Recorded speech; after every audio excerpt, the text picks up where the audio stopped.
you ready for some biophysics tonight? Excellent. Well, I don't think anyone ever reacted like that when I said biophysics. A bit random, actually. Anyway, my name is Stefan Mueller. You may know it from the name, I am German, that's right. And like any good German, I'm well aware we are 42 seconds behind schedule. And I'm probably the only one who's actually bothered by that. But anyway, being German, I like to be efficient. I like to be planned, I like to be well organized. So much so, I set up an Excel spreadsheet every time I go to the bathroom. But, no, yeah, seriously. But the thing is, with us Germans, we don't really do jokes. They're just not efficient. We just don't have time to do jokes, really. So I guess I conclude my presentation here. Thanks for listening. Make jokes. Tick. All right. Well, you might wonder what brings a German scientist like me to move from Munich, Germany to Wollongong, out of all places, voluntarily. Well, you probably know Munich for the Oktoberfest, right? That's when everyone just parties for a whole month, getting drunk all day. Here in Wollongong, you seem to do weekdays instead. Well, you probably actually think I came here, for the nice surroundings of Wollongong, the nice weather, the beaches, the surf, or maybe you just think I heard of the exhilarating feeling of driving over the Terrachi Hump. Now I'm not the guy from Sydney, right? But seriously, I actually came here to work in this institute, the Molecular Horizons Institute.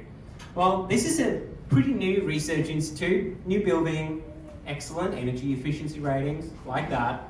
But also, look at this building. It's got perfect right angles. This is the most square building you'll ever find. I'm pretty sure it's been designed by German engineers. But the people in this institute, they're actually concerned with the molecular intricacies that make up life. They try to figure out what mechanisms, what molecules are involved in our bodies and what goes wrong when we get diseases like cancer, for example.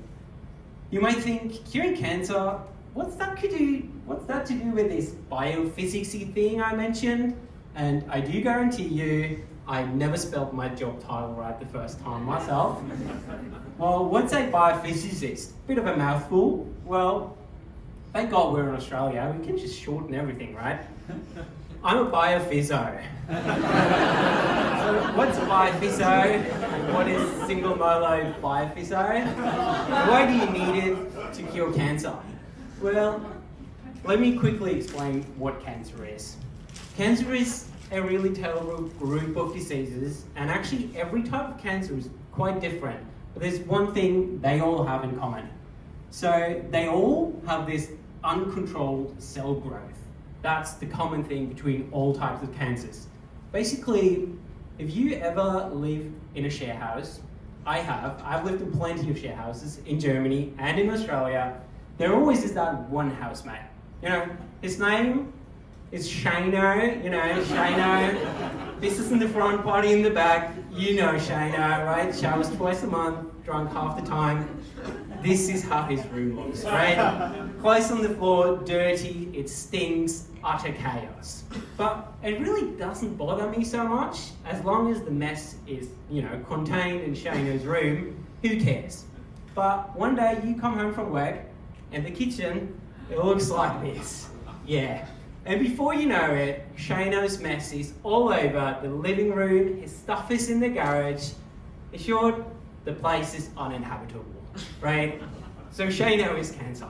Right? Sorry, Shano's out there. By the way, if you never had a housemate like that, you are probably the messy one. But back to the biology. How does that actually look like in our bodies? Well, our cells, they're, growing and dividing, minding their own business. But they all have those same operating instructions in form of DNA, their chromosomes. That's the instructions that they all listen to. And as long as everyone follows the plan, like any good German cell would do, there is no problem, right? That's fine. But the thing is, these operating instructions, these pieces of DNA, they're actually not like any blueprint you could read. They're definitely not written by German engineers. They're pretty damn confusing, right? In fact, they're more like searching for information on Twitter, right? If you want to search for valuable information, you have to read, I don't know, thousands of tweets before you find anything. Most of it is just nonsense. It's actually the same thing with your DNA. 99% of the DNA in your body does not decode any information. It's just garble. And now the thing is, when those cells divide, they grow, they divide, they make 2 cells from 1 cell, they have to make a full copy of that whole genome, of that entire social media platform. Every single bit has to be copied. And there is fake news too. There is fake news on our DNA. That happens all the time, that little bits of DNA are just copied the wrong way. Things are added, things are taken out, unintentionally or intentionally, but before you know it, Elon Musk is in control of the system. And we all don't want that. Elon Musk is cancer? Well, not quite. But the thing is, if you want to treat a disease like cancer, you have to treat it at the source. You have to stop Shano before he spreads his mess all over your body. You have to catch that first single bit of DNA that is copied the wrong way. And that is my job as biophysio. So, thing is, these pieces of DNA, chromosomes, they're tiny. You can't just, have a look and watch and see what's going wrong. They're just too small. You can't use magnifying glasses. You can't even use microscopes. They're just too small. You can't see anything. So I use a tool which is called fluorescence microscopy. Fluoromicro, it's all of that. So you might think we're just this group of mad scientists on a techno rave, fluorescent sticks all around and hallucinating with DNA. Not quite. But imagine for a moment you're out clubbing, right? You're going out with your old mate Shano. Shano had 6 4X golds and 7 shots of tequila by 5 p.m. and disappeared. A few hours later, you're the driver, you want to go home, you gotta, go through the crowd, it's kind of dark in the club, and look for him. How can you find him?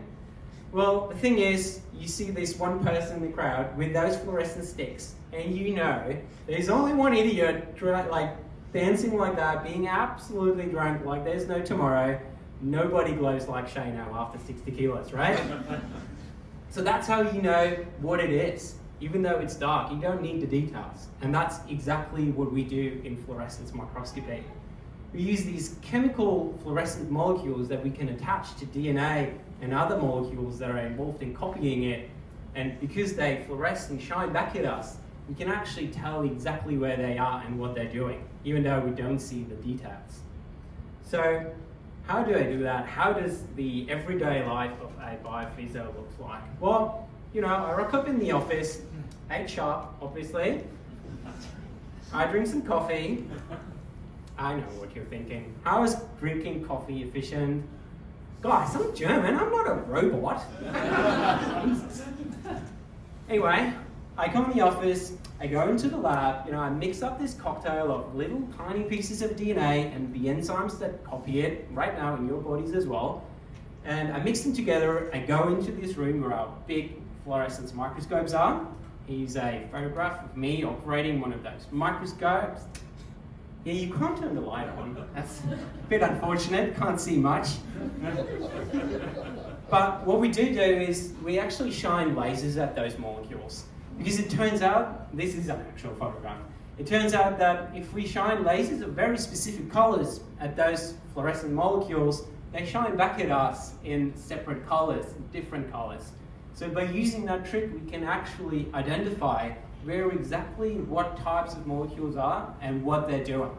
So now I'm going to show you some actual video footage of one piece of DNA being copied just like they are in your bodies right now. Looks like this. Really? You think? After all this effort, this is what you get. My phone takes better pictures. Is this some sort of German guy with tinfoil hat dreaming about UFOs? No. Think about it this way.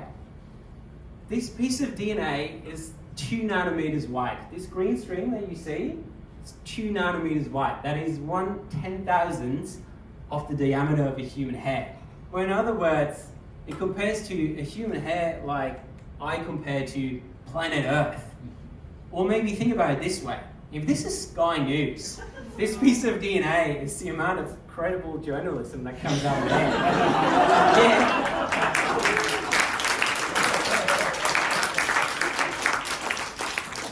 Or maybe, if this is a German scientist, this is how funny the jokes are. So, I guess that's why I'm going to finish on a serious note. By actually looking at those molecules in very, very high detail, we can really figure out what goes wrong when we have diseases like cancer. And we can figure out how we can develop new treatments that don't have horrible side effects like lots of the treatments we have. This is hopefully going to help us to contain Shano's mess in his room. This is why we need more biophysios. Thank you for your attention. Apologies, Shano.